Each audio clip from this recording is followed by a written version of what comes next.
don't think there's anybody at all that thinks they can buy or sell a home and not spend any money between the contract to closing. But a lot of times people are a little confused on exactly who pays what and what are they gonna have to pay. So here's a little breakdown of that whole scenario and whether you're the buyer or the seller, what you're gonna have to actually outlay before you get to the closing table. So remember, on the buying side, you're obviously the one that's gonna spend the lion's share of the dollars. Even though you may be saving for those closing costs and the down payment, remember there are a couple of things that you're gonna have to pay before you actually get to the closing table. First of all, when you write that contract, you're gonna have to put an earnest money deposit.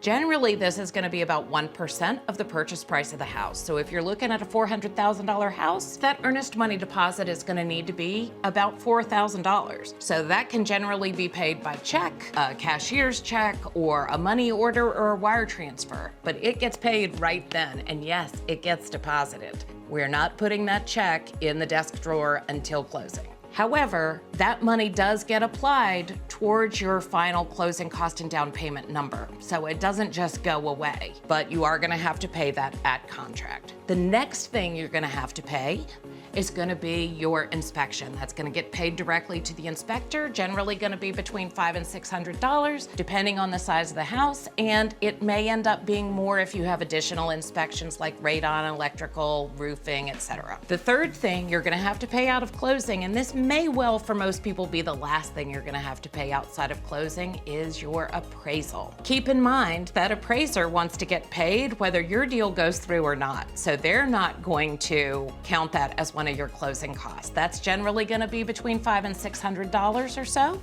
and that is gonna be required to be paid by the lender out of your pocket before closing. Once you get to the closing table, you can estimate that your closing costs are probably gonna be between 2% and 3%. A lot of that depends on the type of loan, the lender, and all that good stuff, but that's gonna cover all of your insurance, your taxes, your title search, your title insurance, all sorts of little fees like wire transfer fees and such, generally between 2% and 3% of your total cost, in addition to your down payment. Now, what if you are the seller in the transaction? Your final closing cost number is probably gonna be less than $2,000. In most cases, it's going to be between $1,000 and $1,500. That's gonna cover the fee for the attorneys to prepare your deed, and again, all the city, county, state taxes, because everybody wants a little piece of the action. The other thing that you're gonna have to pay for as a seller is the termite inspection. That's the only inspection that the seller pays for, not the buyer. Generally about $100. The buyer's also gonna have their inspection, so if they want repairs done and you negotiate repairs, you're gonna have to pay for those too. Whether you are on the buying side or the selling side, there are definitely costs, but they are a whole lot easier to swallow when you know about them ahead of time. If you have any questions on either side of the transaction, or if you need help buying or selling a home, I'd love to help you. Give me a call.